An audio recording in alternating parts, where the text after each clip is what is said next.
ఇద్దరు చంద్రులు కలిశారు. అమరావతి శంకుస్థాపన అనంతరం మరోసారి ఈ అరుదైన ఘటనకు విజయవాడ వేదికైంది. ఎర్రవల్లి ఫామ్ హౌస్లో తలపెట్టిన ఆయుత చండీ యాగానికి ఏపీ సీఎం చంద్రబాబును తెలంగాణ సీఎం కేసీఆర్ ఆత్మీయంగా ఆహ్వానం పలికారు. అతిథిగా వచ్చిన కేసీఆర్కు ఆంధ్ర వంటకాలతో చంద్రబాబు ప్రత్యేక విందు ఇచ్చారు.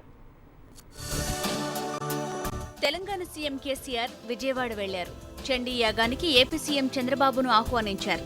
ప్రత్యేక హెలికాప్టర్లో బేగంపేట నుంచి విజయవాడ వచ్చిన కేసీఆర్ కు మంత్రులు రావెల కిషోర్ బాబు, కామినేని శ్రీనివాస్ స్వాగతం పలికారు. కేసీఆర్ వెంట మంత్రి ఈటెల రాజేందర్, ఎంపీ బాల్కసుమన్ ఉన్నారు.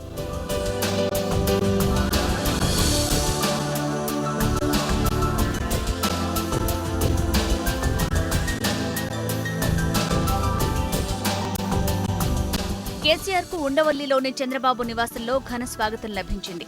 కేసీఆర్ కు బొకే ఇచ్చి చంద్రబాబు ఆత్మీయంగా ఆహ్వానించారు. అనంతరం ఆయుత చండీ యాగానికి రావాలంటూ కేసీఆర్ ఆహ్వాన పత్రిక అందించారు.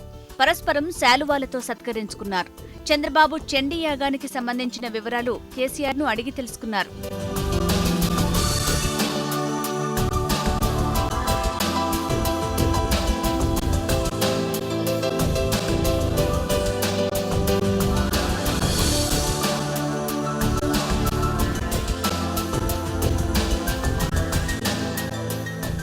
ఆంధ్రప్రదేశ్కు వచ్చిన కేసీఆర్ కు చంద్రబాబు ప్రత్యేకంగా విందు ఇచ్చారు. ఆంధ్ర ప్రత్యేక వంటకాలైన గోంగూర, ఉలవచారు, నాటుకోడి సహా 15 రకాల వంటకాలతో విందు ఇచ్చారు. ఇద్దరి మధ్య సుహృద్భావ వాతావరణంలో చర్చలు జరిగాయి.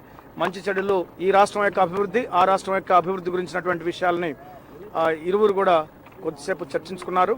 అభివృద్ధి విషయంలో కోఆపరేషన్ చేసుకునే దిశలో వాళ్ళ చర్చలు కొనసాగాయి.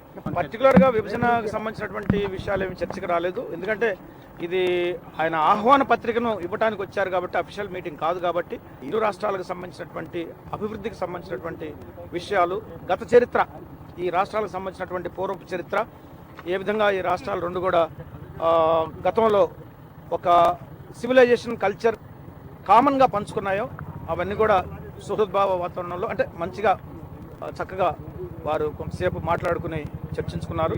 ఏకాంతంగా ఇద్దరు కూర్చొని మాట్లాడుకున్నారు. చండీ యాగానికి తప్పకుండా హాజరవుతానని ఏపీ సీఎం చంద్రబాబు కేసీఆర్ కు చెప్పారు. ఈ నెల 23 నుంచి 27 వరకు చండీ యాగం ఘనంగా జరగనుంది.